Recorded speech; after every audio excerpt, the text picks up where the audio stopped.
নমস্কার সবাইকে, আমি প্রেয়সী। আমার চ্যানেলের নাম প্রেয়সী ব্লগে আপনাদেরকে অনেক অনেক স্বাগতম। তো আমি ইউটিউবে এই কিছুদিন হলো ভিডিও দেওয়া শুরু করেছি। সবাই একটু পাশে থাকবেন, সবাই একটু লাইক করে দেবেন এবং আমার পাশে থাকবেন।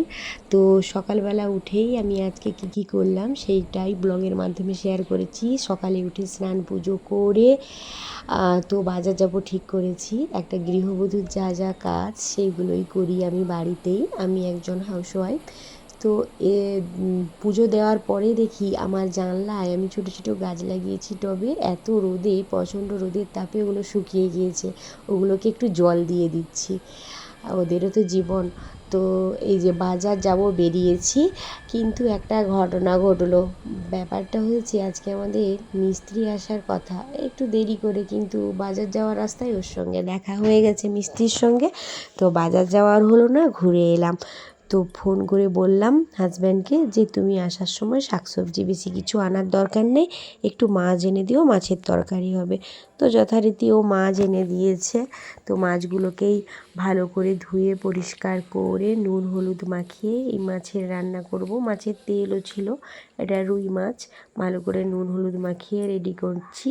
আরও এনেছে ছোট মাছ, এগুলোকে বেছে পরিষ্কার করে ধুয়ে গুছিয়ে রেখেছি। একটু নুন হলুদ এটাতেও মাখিয়ে দিব। বলেছিলাম একরকম মাছ আনতে, দু রকম মাছ এনেছে। যাই হোক, এনেছে যখন করতেই তো হবে, তো এটাই করব আজকেই। দু রকম মাছ, এত মাছ একসঙ্গে খেতে পারবো না, কিছু মাছ ফ্রিজে তুলে রাখবো। তো চলো দেখতে থাকো কি কি রান্না করি আমি, কি করি সারাদিন, কি মানে ব্যাপার, সেটা আমি ভিডিওর মাধ্যমে তোমাদের কাছে উপস্থাপনা করব। সবাই একটু পাশে থাকবে। এই যে পুঁটি মাছ, এগুলো ছোটো মাছ খেতে খুব ভালো, আর ছোটো মাছে প্রচুর ক্যালসিয়াম পাওয়া যায়। তো এই জন্য মাছ এনেছে, এই সব মাছের করব। হ্যাঁ, আবার পটল কেটেছি, পটল ভাজবো ভাবলাম।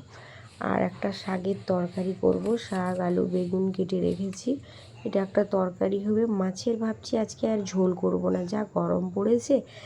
আমচুর দিয়ে বা কাঁচা আম দিয়ে মাছের টক করব। কার কার খেতে ভালো লাগে মাছের টক, কমেন্ট করে জানাবে। এই যে আমার রান্নাবান্নাও হয়ে গেছে, মাছ ভাজা, চচ্চড়ি হয়েছে, পটল ভাজা করেছি, আর মাছের টক। এই দিয়ে আজকে দুপুরের খাওয়ার সারলাম। মাছের টকটা কিন্তু সুন্দর হয়েছিল। আমি মাছের টকে মাছ খাই না বলে মাছ দেইনি টকে, আমার মাছটা ভাজাই রেখেছি। তো এই হলো আজকের মেনু। এই দিয়েই দুপুরের খাবার দাবার করব। তারপরে একটু ঘুমিয়ে গেছিলাম। তো মিস্ত্রিরা বাড়ি চলে গেল, তারপরে সন্ধ্যা দেখালাম। এই যে ঠাকুর এখানে বর্তমান, ঠাকুর ঘরটা রেডি হচ্ছে। ঠাকুর ঘর রেডি হয়ে গেলে ঠাকুরকে সিংহাসনে দেওয়া হবে। এখন একটা জানলায় ঠাকুর রেখে এখানেই পুজো করি। তো এই হচ্ছে আমার সংসার। সবাই একটু পাশে থাকবেন, ভালো থাকবেন, সুস্থ থাকবেন। সবাইকে টাটা।